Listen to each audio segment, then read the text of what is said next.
Welcome back, everyone. It's I Quit My Band.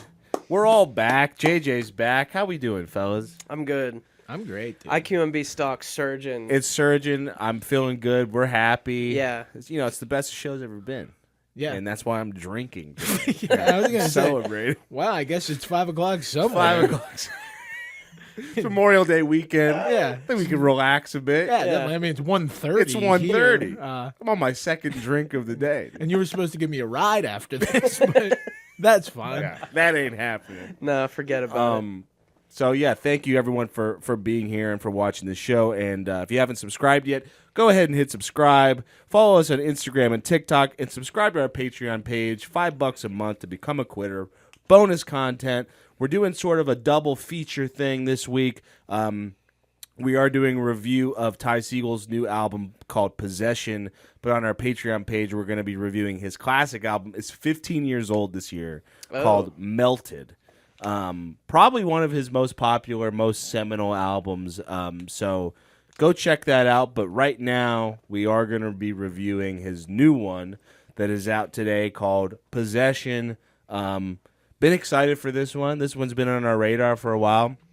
We talked about the first single, which was called Fantastic Tomb. Yeah. But I'll leave it to Jade. Jade, you're the resident Ty Segall head. Yeah, we don't have to. I think we reviewed Three Bells last year. We kind of went over in detail the adoration for Ty Segall that 2/3 of this podcast has. Sure. But and the I don't know what would you describe your feelings towards Ty Segall in 2025?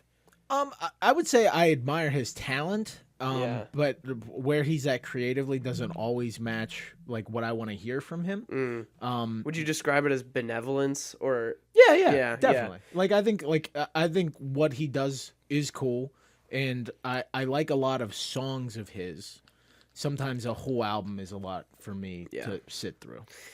Understandable. Yeah. For sure. For me, it felt like Emotional Mugger in 2016 was this kind of creative peak where it was like, let's go as weird as humanly possible. Yeah. With the mixing, the songs, just the presentation of this record, the live performances, the band. And then after he was done with that, it was like, let's just take it back to basics. And he's kind of been on the basics track for a couple years now. Not making bad records. I've probably enjoyed everything he's put out, but I haven't enjoyed anything quite to the extent of Emotional Mugger or Twins. It just feels like he's more of in the singer-songwriter lane than like frontman of a loud, fuzzy rock band. Which he still does live. He still does it live. He'll put out these acoustic-y, even the Three Bells songs, which I saw him on his tour for that last year, and he was playing rockin' versions of those songs live. Pretty upbeat shit. Even though the recorded versions weren't always the most lively, he always to this day has just said, "Fuck it, put it on electric guitar, stomp a fuzz box, and put it into that formula." And that's not to say that's like his recent albums haven't been like kind of like kick-ass in some ways. Like Freedom's Goblin was like pretty heavy. Yeah, Harmonizers, like that one was a surprise release like during COVID or something. Yeah, Harmonizer, it was 2021. Yeah, and, like I would say that one of his, call it the last like 6-7 years of his career is like the least deserving of a surprise release. Yeah, it was like one of his best. I thought. It was so good. Yeah. But yeah, I guess there's just been more of like, maybe quality and like actual songwriting, like just more of a thing where you have these records that feel pretty, solid, but you only are really taking away 2 or 3 tracks that you can remember. And some of them are a little bit long. Like Freedom's Goblin was a double album. And Three Bells, I think, also a double album. It was like an hour. Yeah. And he's the kind of guy that is always like, it seems like it might be a little bit quantity over quality, but it feels like he's kind of slowed down in the past couple years. Yeah, bit. I mean, I'm not as in deep as I used to be with like. I would like read Reddits and shit, and people would be like, "I talked to him at the latest show. He says he has another album in the works," but like. One thing I do know, and it's pretty obvious if you look at like his career is that he's incredibly prolific. Yeah. Even though he's releasing this now, he's probably working on something that we probably won't hear for a long time. This is his job. Yeah. You know? So if you're gonna make music that frequently, he's soundtracked a movie. He's collabed with Brian Chippendale from Lightning Bolt. He has like a bunch of other bands. He put out an album this year called with a band called Freckle. But it just sounded like his solo stuff, even though he was collabing with some. I don't even know who the guy was. I can't remember. Like his maybe the guy that helped him record Three Bells or something. The guy that installed his deck. Just like, jump in the studio, dude. you play drums? Yeah, I need somebody. Yeah, we got an album out now. And the guy was like, make sure you put my name on there. Yeah, he's like, yeah, sure, Freckle. It's called Freckle. Freckle. Yeah, I don't know. I'm always curious to see what his next move is. It feels like we currently are in like quicksand in acoustic guitar mode for a while now. Like Hello High happened after Hello High was like my least favorite of the past couple years. And before that was First Taste, which no one liked. It was just too experimental. Like, no guitars, and it sounded like guitars. There was like 2 songs I took away. I'm like, those were sick. And then the rest of it, I was like, all right. I think it was an ambitious thing, and then COVID fucked it up because he was like touring with a huge band for that and like switching instruments and shit, and then that all got fucked. But I remember seeing some live performances online, and they're like, so what is this instrument? He's like, this is called a kaluli? Yeah. And I'm like, okay. It has 4 strings and a pickup, and I run it through pedals, but it's not a guitar. Yeah, I tuned it to E standard, and but it's not a guitar. They had like lutes with them, and I'm like, you had a Travis Bean aluminum neck. Just play that fucking thing. I need that. Yeah. Come on.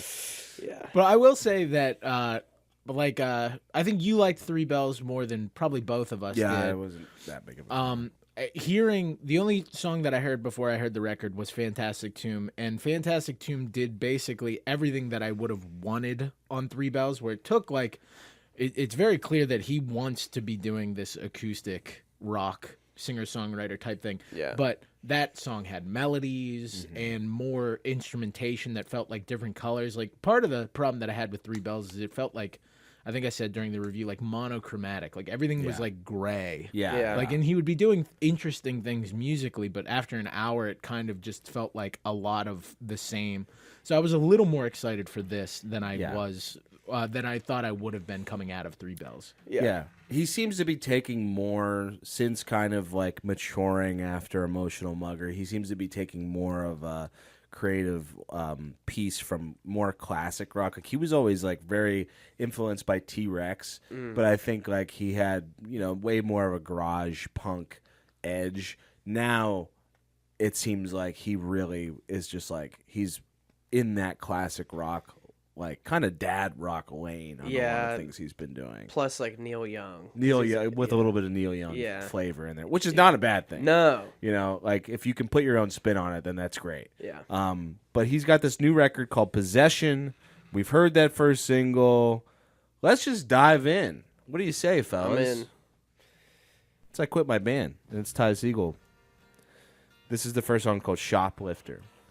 Something interesting to note that I'm sure we'll all speak to at some point in the review is this is one of the first times he's had like pretty significant assistance with lyrics. Yeah. I forget what the name of the guy is, but like all the lyrics on this album were co-written with someone else. Yeah, I can't remember his name either. We'll put it in the description or something. But, I ran out of dogs.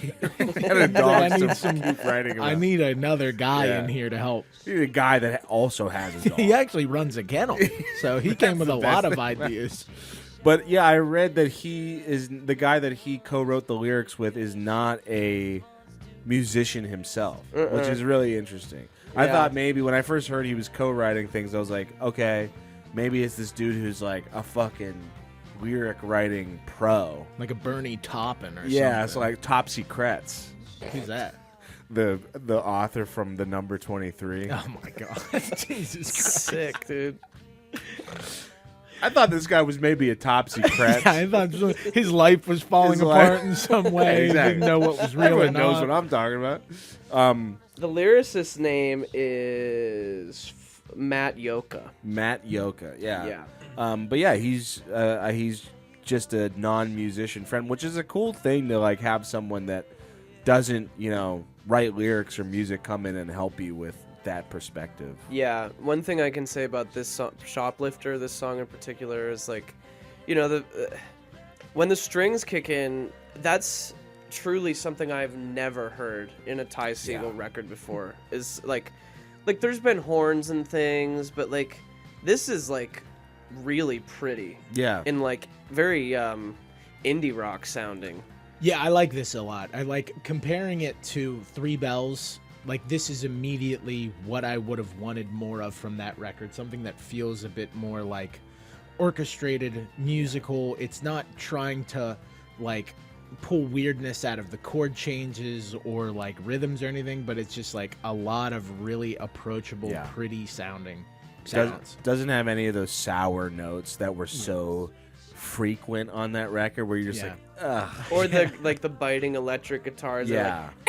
Yeah. There's a little bit of that on this record, but not nearly as much. A tasteful amount, I would say. But yeah, I was gonna say too, like the biggest takeaway is that him putting these like strings and horns in there, and like it just freshens up everything he's doing. Like it is such a cool change up from like just putting maybe like fuzzed out guitars behind there and intense drums. Like it feels a little bit more modern and definitely more fresh for him.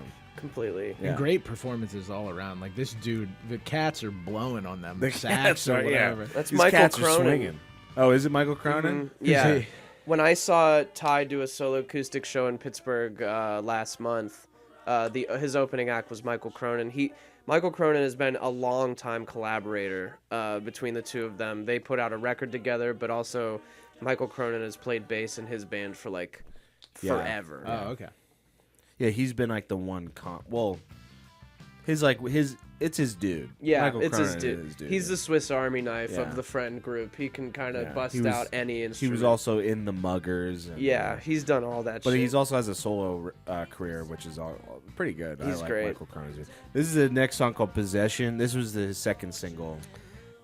I really like this song. And especially in the context of the album, too. I think I like it a little bit better than Fantastic Tomb. It's just a bit more concise. I thought so too. It just feels like it has a little bit more of a groove, and it's rocking a little bit more. It's very classic rock focused. Does remind me of T-Rex a bit, but yeah, I mean, it just has this like frolicking kind of. Well, that riff reminds me a lot of "Feels Like Making Love." Yeah, that's a good call. Yeah, it has like kind of like a '70s swamp rock, sort of vibe a little bit to me, like that classic Southern rock kind of stuff. The '70s bands that were cool, like Rocky Erickson, Oh hell yeah, or a little bit of like, well, not ZZ Top.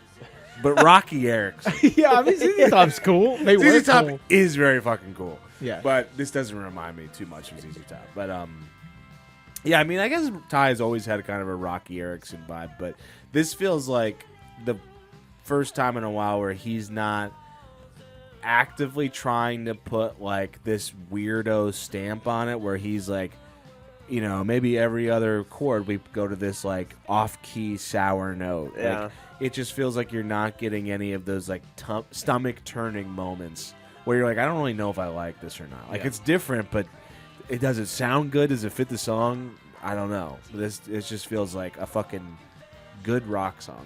Straightforward. I feel like a lot of these songs, he could have left as like just acoustic bass and drums. Done another stripped down thing, like Hello High or like.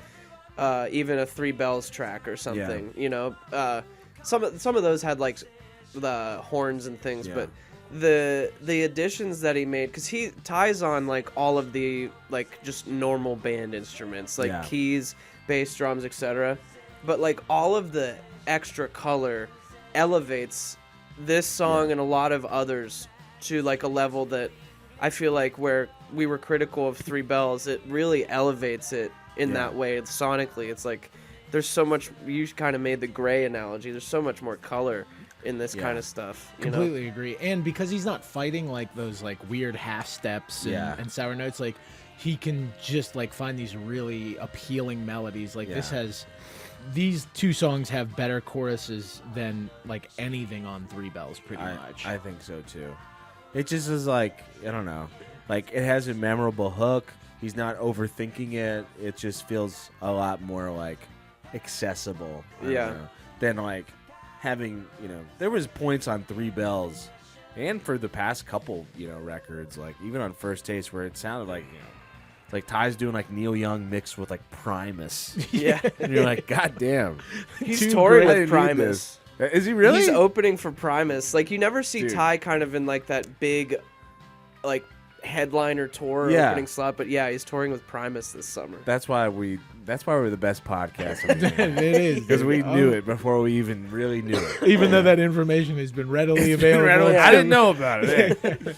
But like Eggman, like very like Captain Beefheart, like you know, on purpose, hard to take in and digest, where this doesn't feel like that. Yeah, and maybe he's like one of the, because like Freedom's Goblin has like a lot of great pop songs. Yeah, on it does. Yeah. So maybe he is that type of guy that like knows he can write a great pop song, but like feels the need to express that like weird musical thing before he can be like, all right, let's just get the boys together and jam. Yeah, and I understand. No, completely. Yeah, this is Buildings.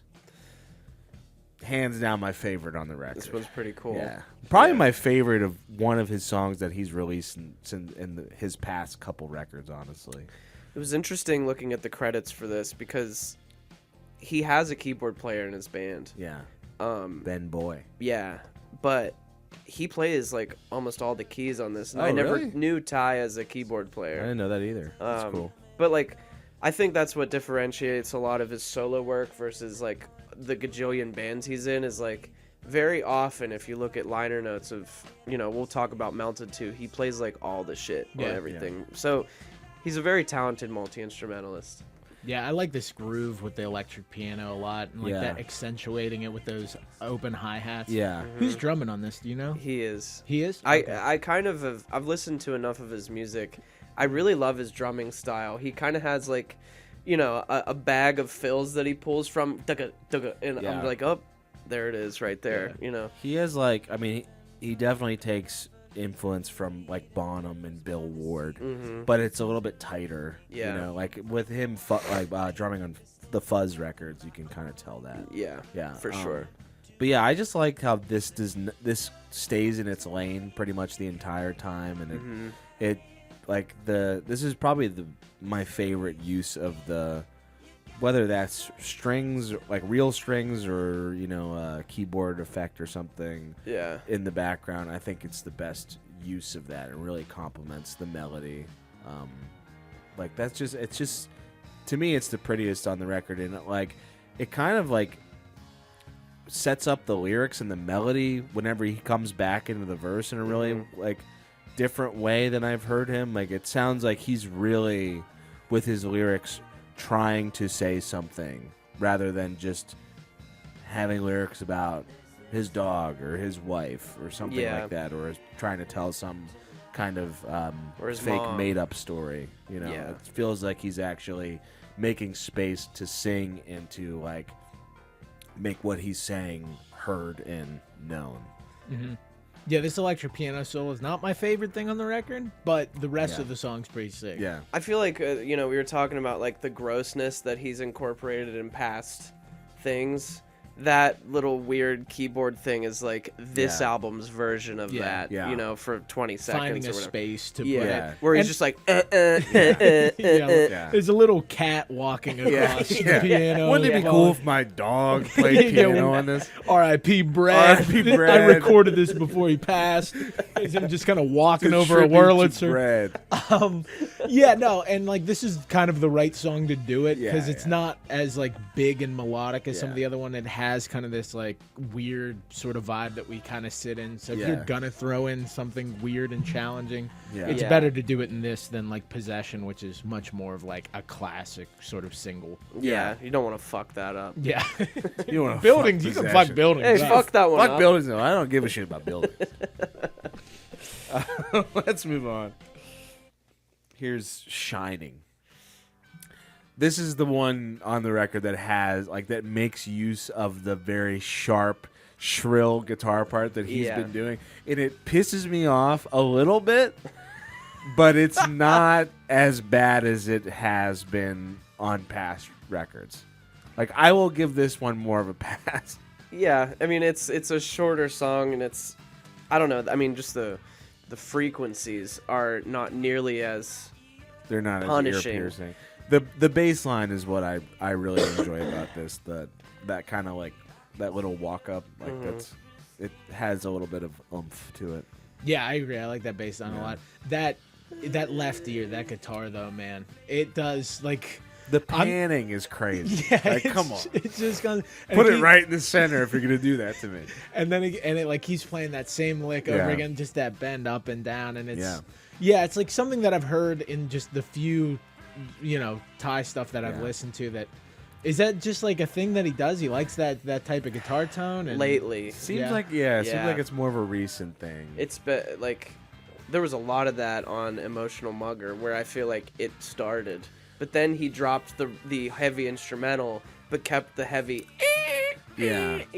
Emotional Mugger was kind of like it was like it was expected and more welcome because that whole record is mixed like insanely. Insane. Like like some parts of a chord, like you'll have 4 bars that come in on this ear, 4 bars that come in on this ear, hard pan, and it's just like. It's like nothing you've ever heard before. Like, I remember the first time I listened to Emotional Mugger, I was like, "What the fuck was he thinking?" Yeah, it sounds same. Crazy. But you kind of end up appreciating it for how crazy it is. But there was nothing this shrill on Emotional Mugger. Everything on Emotional Mugger had like a lush kind of, for how distorted and fuzzed out it was. It still felt like a wall. Yeah. Where this feels like a needle. I think the contrast really hurts it, because everything else is so tasteful and like warm and thick. Yeah. And you just have like. But the rest of the song's cool. Like I like that bass groove a lot. I like the riff. vocal melody too. I like that.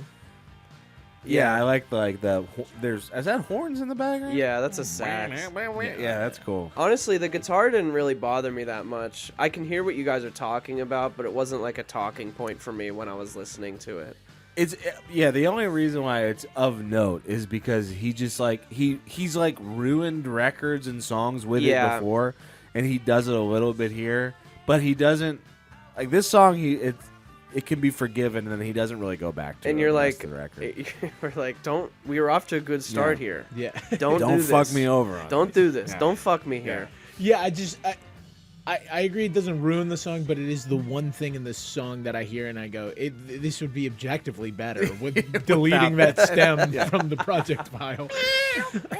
Yeah. Let's move on. Skirts of Heaven. This one's a little bit more rockin' too. Yeah.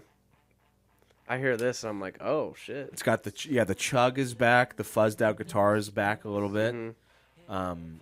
I really like this one. This might be my favorite song on the album. I like the melody on this one a lot. I think it feels familiar, but not to a point where it's like you're actively, he's lifting something from somewhere else, like he's making it his own, and you guys kind of talked about lyrics before.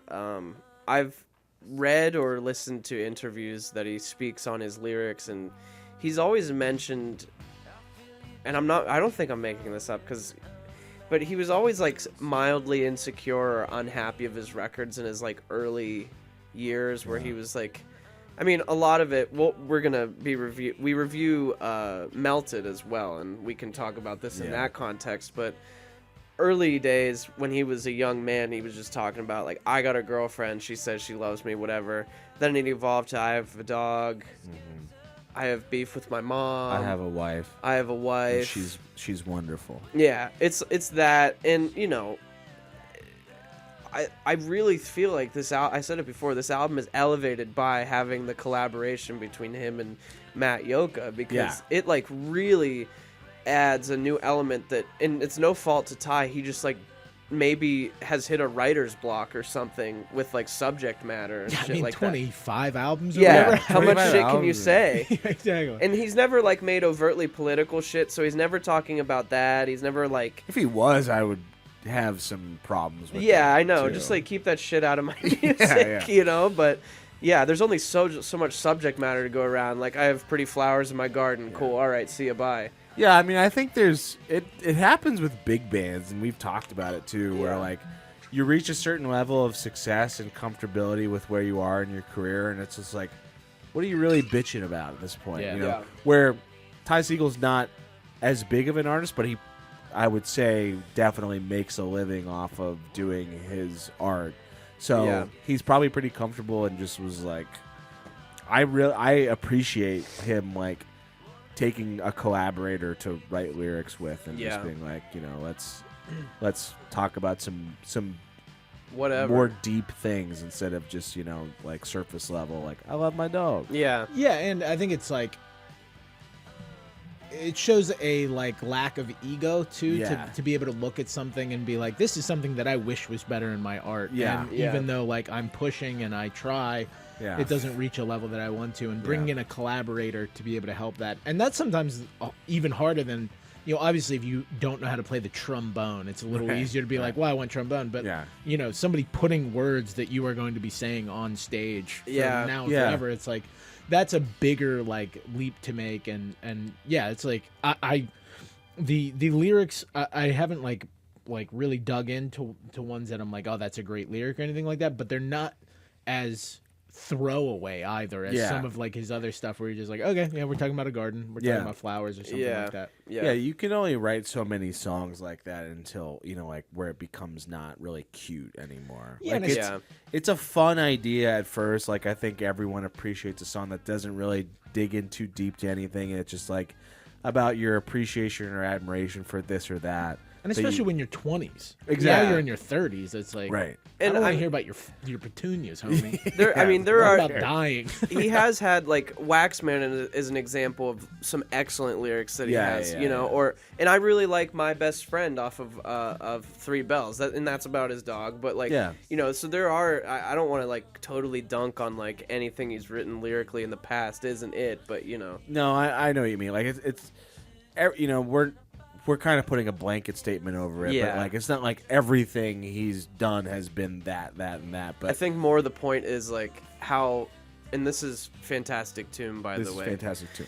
This is how much of a breath of fresh air this new vibe in his music is. Yeah, you know, it feels more personal, and it feels like we're getting a different perspective and getting like an actual, you know, an artist that really has something to say, rather than just like, I need to put out another record because that's what I do. And there's so many bands in the psych rock genre that do that. You know? I mean, we've talked about them. We know, you know, who they are. So how many orbs can you write about? Exactly. You know, eventually you got to bring a dude in to help you out. Right. I like this song a lot. I thought it was a really good single. I just like that like constant kind of pulsing with the bass and the organ.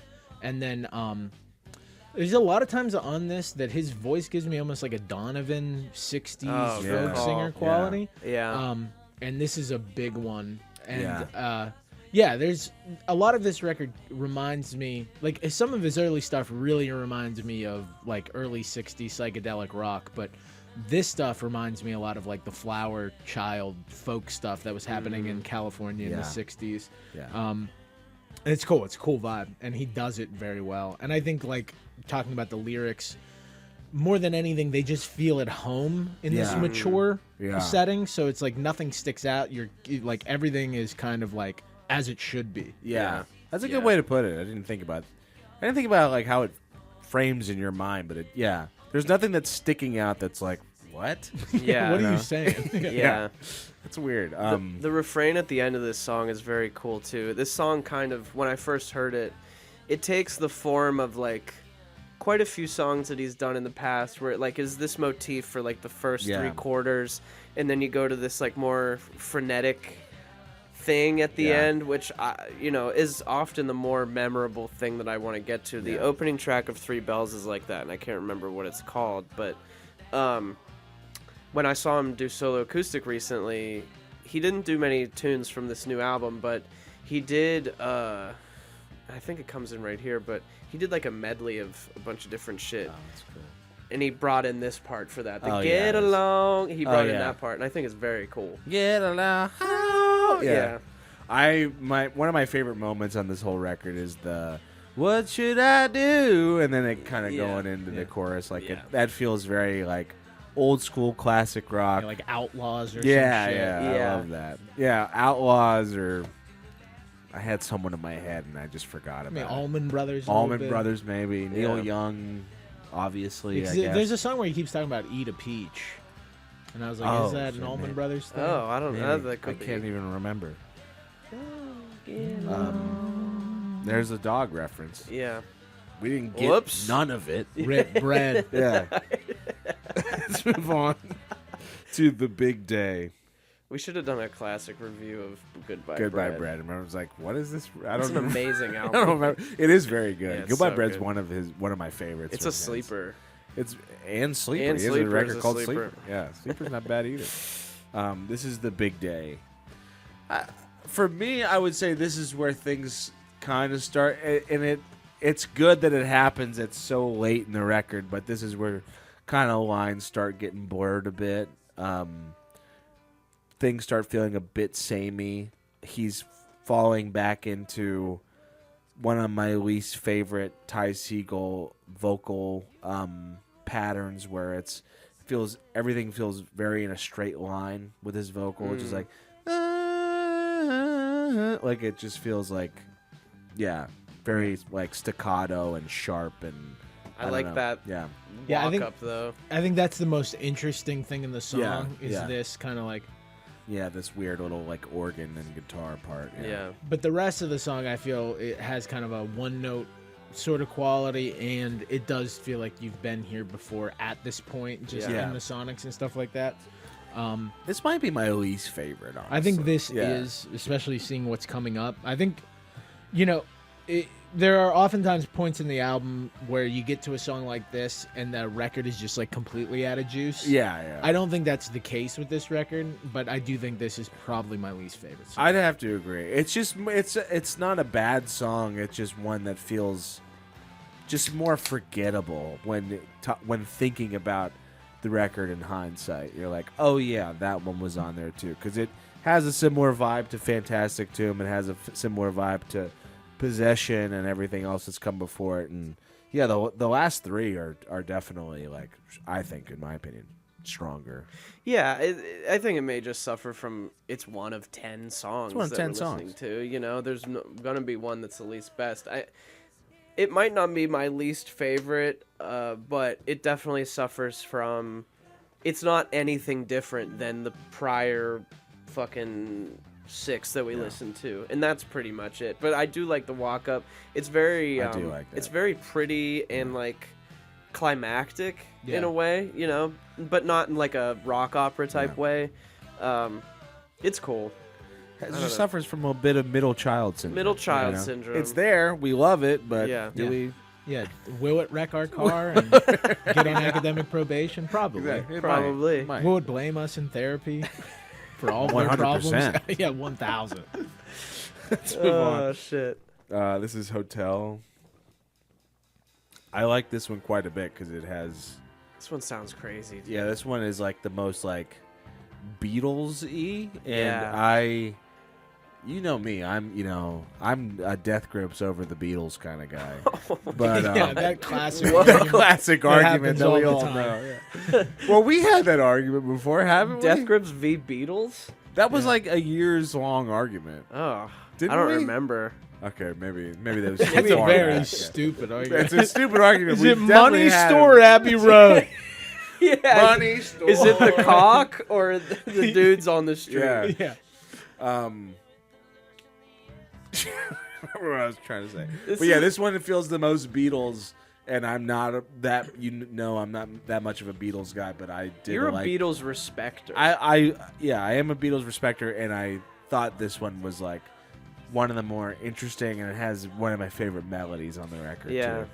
Rhyming hotel with won't tell is kind of cool. It is kind of intrinsically brilliant. Yeah. Intrinsically brilliant. It's going to be my autobiography. That's your Instagram bio. I'm intrinsically brilliant. Just a picture of you. I love the Evan Mulgrave story. Intrinsically brilliant. Yeah, I love the vibe of this song quite a bit.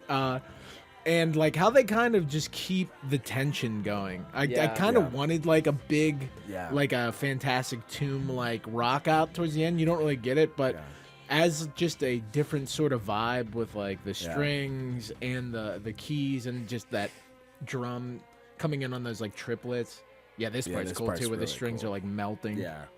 Anytime they bring in strings on this, or he brings in strings on this record, it really pays off. It's so cool. Really adds. He's never done that before. It adds a different flavor, and like the cool thing is too, like I wouldn't call this like Ty's like chamber pop record or something like that. Like Weezer did that a couple years ago, where it was like, oh, they're doing strings on this.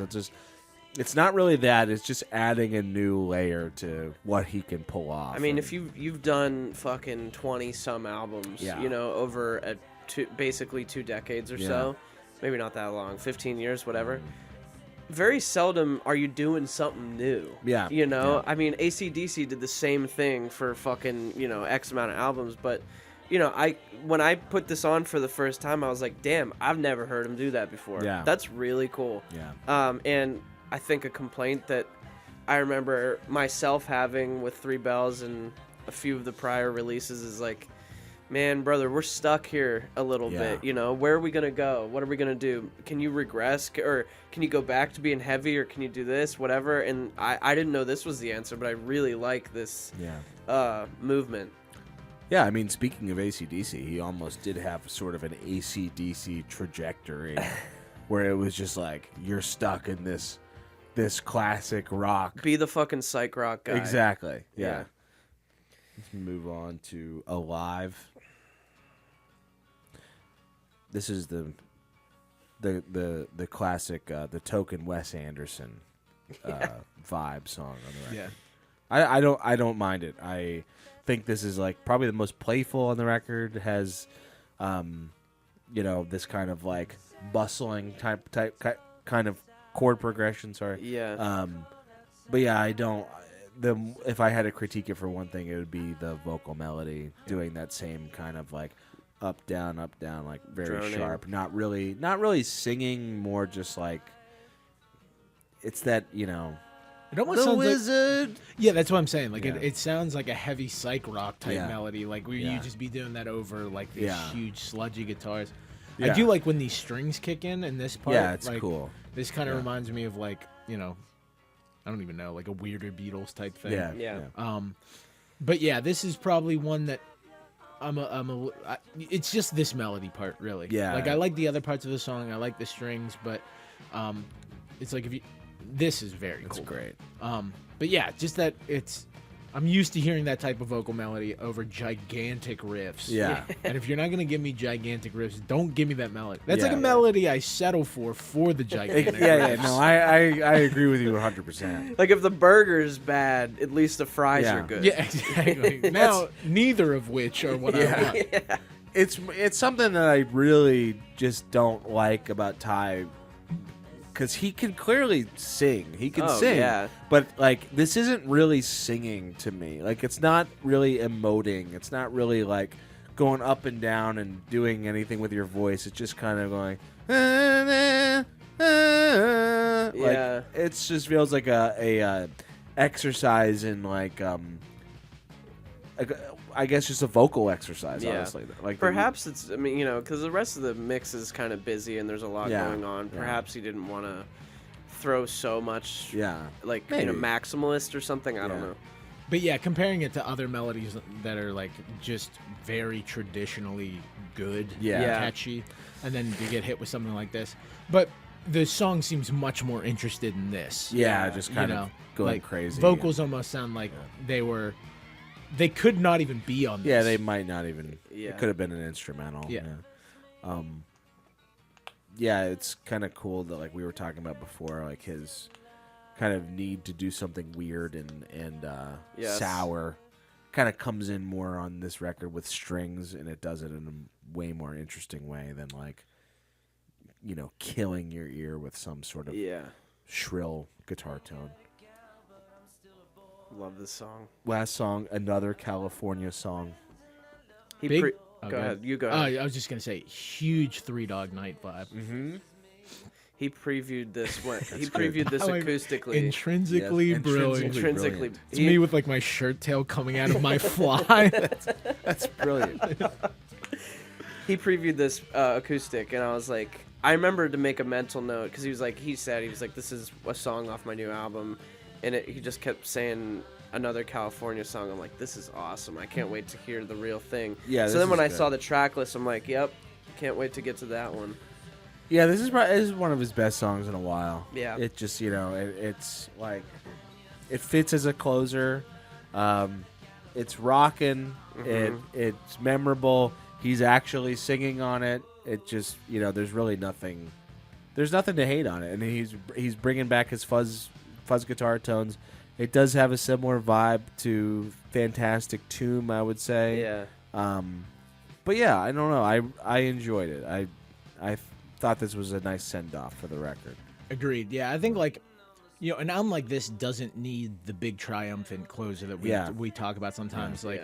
But because it's just a collection of tunes, pretty much. Yeah. This album. Yeah. And this is like one of the best tunes, but there is just something that feels like a fitting sort of like door something closer intrinsically brilliant. There's something intrinsically brilliant about this as the closing track, and too like all of his music kind of has a California vibe, but this one very much did to me. Like, but he's not like our Red Hot Chili Peppers California. No. Yeah, no, it's like that classic '60s like type of surfer hippie kind of thing. It's like a self-awareness to it, because he's basically saying in the song, like, there have been a gajillion songs about California. Yeah. Here's another one. And he's from Orange County, so it's like it makes sense. Yeah, he gets it honestly. Yeah. It fits him. His top streamed songs on Spotify, because of the pop appeal, one of them is Orange Color Queen, and the other one is My Lady's on Fire. Mm-hmm. Like, nowadays, My Lady's on Fire is like his top song. He closed with that, acoustic, whatever. I could see this one rising to that level with those ones. There's just such appeal to this song, you know what I mean? Yeah, I know what you're saying. I feel like what My Lady's on Fire and Orange Color Queen are... Those are love songs. They're love songs that have like very, very memorable hooks. Yeah. Where this one, I know what you mean. It's like a feel-good tune, but yeah, I think it's one of the best on the record. It's one of his cleverest assembled songs in a long time. Yeah. It's, again, like, it feels like he's trying to say something, where I haven't felt that way about Ty Segall in a long time. Like, from, even his, like, self-titled that came after Emotional Mugger was, like, the single was, like, Break a Guitar, and then there was Fanny Dog, and then, he had a cover of that Hot Chocolate song. Yeah, Everyone's a Winner. Yeah, and Harmonizer didn't even have any singles, and it just kind of came and went. And, but I think it was like, Harmonizer's like the name of his studio. Yeah. So it felt like more of a project. Yeah. Than it did like him trying to say something. So, yeah, I really like that it just felt like natural and from a personal place. Agreed. Yeah. That's the record. That's fellas. it. We did it. We did it. CAs? Moving to CAs. I'm going to have a play while we do CAs. All right. Yeah, I really like this quite a bit. It kind of took all of the things that I thought Three Bells had going for it, but it kept holding me back with the way that those songs were constructed and the lack of different sonic elements to kind of break up an hour of acoustic rock. It kind of took all of the stuff that I liked about that album, repackaged it in just a much more satisfying, rewarding listen with good melodies. And, you know, I wasn't aware that this is like the first time he's really incorporated strings, but the way that he incorporated the strings is very cool. It's not like, you know, the classic band gets strings for the first time and they just like throw it in a bridge or something like that. He incorporates them kind of like in parts that you wouldn't expect. It kind of feels like he's been working with them for like years with how he's able to incorporate them so like you know, organically and if I can interject really quick, I guess I should. You can't. I want to correct myself. He has used strings on like Sleeper before, but that was like a way more lo-fi, different application. In this like era of his career, I'd say this is the first way that he's used it in like an indie rock sense. Yeah. Would you agree? Yeah, the takeaway from Sleeper was not like strings; it was more like this is his acoustic record. Yeah. Okay. Anyways, go ahead. No, yeah, and I found that really impressive and just much more enjoyable from a listening standpoint. Just it was easy to put this on. I have like probably a handful of songs that I'll come back to throughout the year, and like front to back, it's a really breezy, nice listen. I think if I'm gonna give it a rating, I'm gonna go 7.7. I'll go next. Being the resident tie head, I pre-ordered it. That's why that's sitting there. Gotta do it. Yeah. Go ahead. You can go after I'm done. I really like this. It feels so fresh, and you know, I grew up with a lot like the OCs, Ty, King Giz.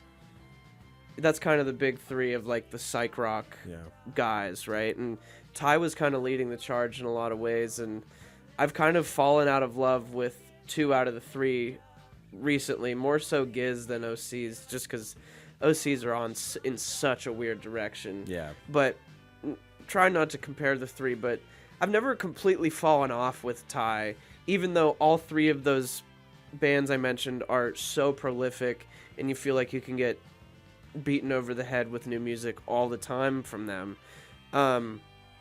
Ty still keeps me interested, even though some records don't quite meet the bar. But this one very much passed it for me, with like how, like Evan said, how easy it is to listen to. It's not very long. There's a lot of things I remember about it, and it's just very friendly and what do I want to say?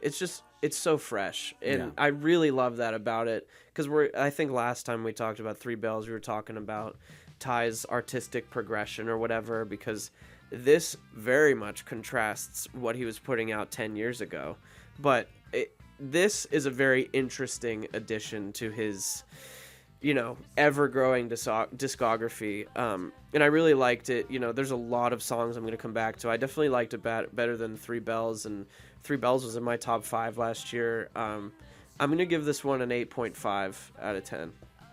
All right. Yeah, I don't feel differently from you guys. Like you said, you know, the big 3 of Psych, Giz, OCs, and Ty. Like, I agree with you. Those have been like my favorite, you know, representatives for the psych rock genre for a long time. But Ty, for me, was the one that kind of fell off the most, because I felt like he was kind of, you know, where Giz and OCs were kind of getting weirder or changing genres in a very like distinct and stark way. Ty felt like he was just getting more and more like normal and kind of, you know, fitting into like the classic rock pocket, but then like trying to do some weird things within those songs and not really pulling it off and not really finding a balance. To me, this is the album where he actually has found a really good balance, and without trying to make a big deal about what he was trying out on this record and, you know, taking risks with. It was just like he had the strings on this one, and it works out, and just because of how tasteful he's putting things in there and trying things. Like, it's not like the harmonizer where there's like, you know, it's like, oh, this is his synth or drum machine record. It's like it hasn't been marketed as any of them. Yeah, it's just like it feels very like personal and natural, and the approach just feels like he's kind of just being another, being a singer-songwriter in its purest form. Yeah. And yeah, the strings and the organ really do bring a new kind of approach to things. And sorry. I was getting I didn't even notice. But yeah, I don't know. I think this is his best in like years. I think so. Like, it's just not too weird. It's digestible. It feels like a breeze going through it. There are songs I'm definitely going to come back to. Full way through, I don't know if I'm totally in love with it, just like song by song. I think I like the first half better than I did the second half. But yeah, I don't know. I think this is Ty kind of finding his footing a little bit again. I'm going to give it a 7.6, which is a 7.9.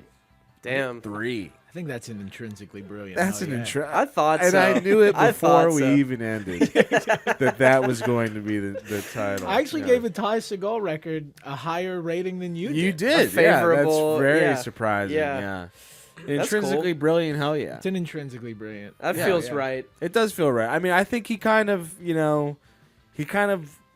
fought through the bullshit that I was hoping he would fight through. Yeah. He had to get through some like art school, frustration to be, and like the intrinsically brilliant thing kind of actually does make sense. It kind of does, because it does feel like he feels like he's in much more of like a sweatpants sort of mode than in Three Bells. Three Bells seems a bit more like agonized over in like the structure and stuff like that, whereas like this is just him sort of pitching his fastball but adding these like cool elements. So it's like it's both more accessible, but it also has enough like creative, cool arrangements and orchestration where you're like, it's not just him being like, oh, I'm gonna try to do the thing that I always do, or have done before. It's not overthought in any way. Yeah, I was really pleased with it, and it was cool to get it, in advance and check it out, and hopefully. I'm curious what everybody else thinks about it. I am curious, too. I mean, we're going to be the first guys on this. First on the scene, baby. We're first on the scene on this, probably. Yeah. We get that. It's just like... Fantano's like, this is one of his most intrinsically brilliant. Oh, my God. Fuck you! We came up with that! Yeah, I like getting the records early. I do, too. So if anybody's out there listening that has records early... Send them to us. Keep sending them our way. We'll review them. In a perfect world, we just get everything early. We record once a year. That would be great. We do 52 albums in 3 days. Shit. Yeah. And I never see you guys. That would be great. My brain would melt out of my ears. Oh my God, it'd be so good. From one episode to the next at the end of that year, just like 100 pounds. You're missing an arm. Yeah. Change outfits. No one would ever know. We recorded in one day, so you can just do whatever we want. I would die. Let us know what you thought of this record. If you haven't checked it out yet, go ahead, listen to it. It's streaming now. Ty Segall, it's called Possession. Go check it out and let us know what you thought. Comment down below. Are we way off base? Did you hate this? Did you love hate it? us? Do you hate us? Do you think Ty Segall's past his prime? I always go way too hard. I know you do. Yeah, I like going way too hard. Do you think we're fat? Do you think we smell? Do you think Ty Segall sucks and then he's past his prime, or do you think he's like way better than we thought? Do you think he's a genius? Do you think he's a genius? Do you think he's a mistake? Do you think he's just a in mistake? general? Do you think his career is kaput? Let us know in the comments. And head over to Patreon for our review of Melted. Yeah, we're gonna be reviewing. We did review Melted. His record that came out 15 years ago, his garage punk, the shit that got him on the map. We have a review of that over on our Patreon channel, so go check that out right now. Yeah, $5 a month. Become a quitter. You're not gonna regret it, folks. A lot of cool content over there, a lot of good bonus stuff. Go check it out right now. That's Ty Segall, an intrinsically brilliant hell yeah from the IQMB boys. We'll see you next time. Goodbye.